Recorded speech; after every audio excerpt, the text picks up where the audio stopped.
So instead tonight we're joined by Noah Rothman. He's an associate editor at Commentary magazine. He called us Russian propagandists and ostensibly patriotic too, but at least he was brave enough to come and explain himself. Noah Rothman joins us tonight. Noah, thanks for coming on. My pleasure. Thanks for having me. So we have legitimate kind of news on this story. This comes from Reuters. The defense secretary was just asked specifically the question essentially that we asked on Monday, the one that you called us traitors for asking, which is, do we know that Assad was behind the gas attack? And this is what the Secretary of Defense just said, quote, "We're still assessing the intelligence, ourselves and our allies. We're still working on this."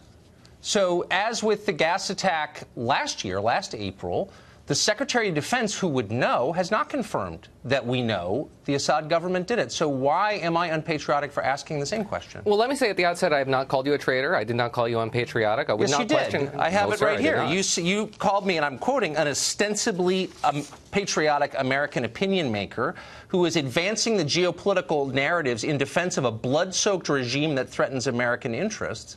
I'm not attacking you. You were attacking me for asking the most basic of all questions, and it turns out that the Secretary of Defense Well, I believe your questions deserve to be answered, but whether you know it or not, you are advancing pro-Assad narratives, and you should check out Iran TV, Press TV, and the Kremlin-funded network RT to see the favorable coverage you are receiving.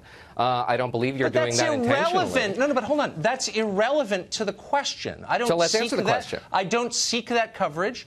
The Secretary of Defense has been asked twice directly on this, and in neither case did he, in contrast to propagandists like yourself, say unequivocally, we know the Assad government did this. This is not an ancillary question. It's a central question. Precisely the opposite. In fact, his comments, he made it very clear that he is not questioning the outcome of investigations like that conducted by the Organization for the Prohibition of Chemical Weapons or the United Nations Joint Investigative Mechanism, which went so far as to say not only do we find this to be sarin in 2017, but Syria was responsible for it.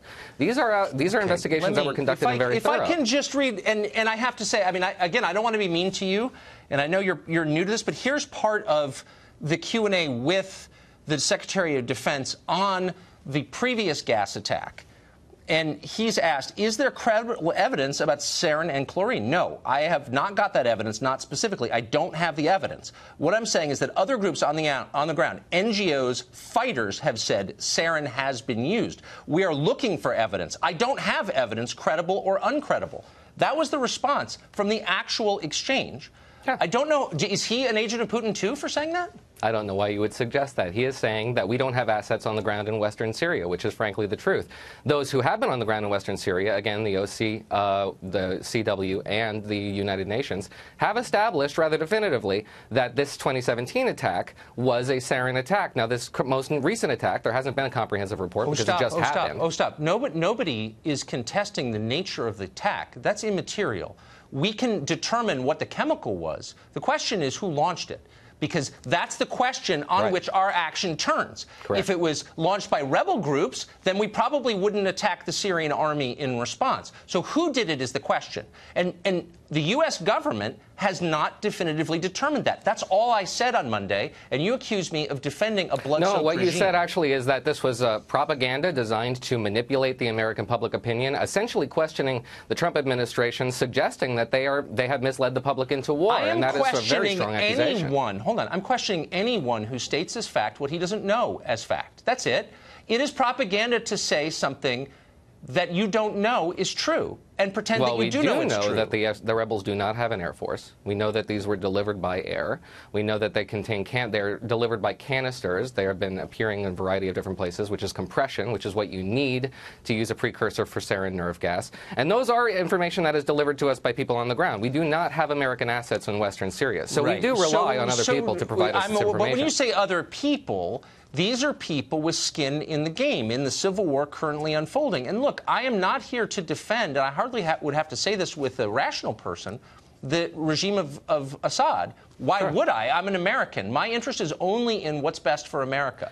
And we should establish what that interest is. Exactly. And that's why actors like you and on many other channels and all over the left, you're hearing people say what you said, which is it's unpatriotic or, in fact, treasonous, in effect, to ask these questions. And I'm just saying, how do you account for the fact that the Secretary of State is saying the same thing I said on Monday, Do you think he's disloyal? I mean, that's a real question based on the columns you've written. No, I say, and I will repeat, that you are mischaracterizing his remarks. He is not calling into question the evidence that has been supplied to the United Nations investigators and the OCW. But if you do want to get into why it is necessary to respond to these attacks in the American interest and not in some vague notions of morality, then we should talk about that, because I agree that the American public has not been informed by the political class as to what American interests are at stake in Syria. Please don't speak of the political class as if you stand outside it. You are clearly acting as a tool on behalf of people who want the U.S. to proceed with war, and maybe we should. And I keep an open mind because I don't know, but I do know lying when I see it, and you've engaged in it, a lot of others have too, pretending you know what you don't know.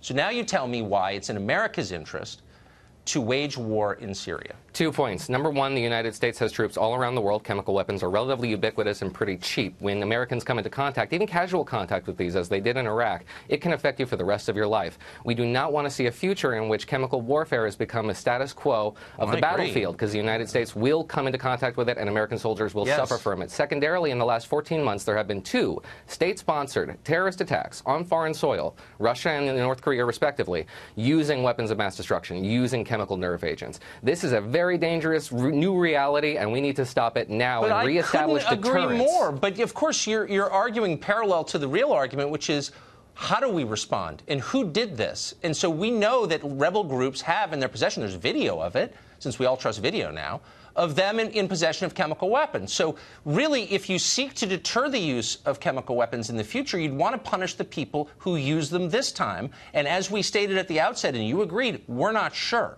So why are we also anxious I didn't say to that, punish actually. Taking your premise at face value, there is some UN reports that suggest in 2013 that rebel groups, Islamist groups, did get their hands on chemical weapons as a result of the implosion of the Syrian state.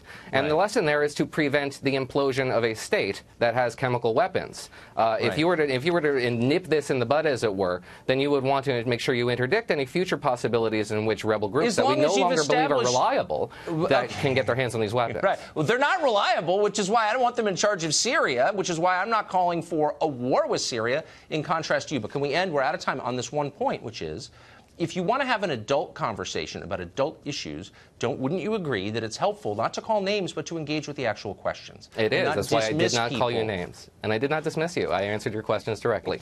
Self-awareness, not your strong suit. But I appreciate your coming on tonight. Thank you. Thank you for having me. Nigel Farage is the former head of the UK Independence Party. He helped lead the Brexit campaign. He's been a long time, a pretty vehement supporter of President Trump, one of the very few on the island in which he lives. He joins us tonight. Nigel, thanks for coming on. As a Trump supporter, what do you make of the move toward engagement, war with Syria? Well, just think about what's happened over the course of the last 15 years or so.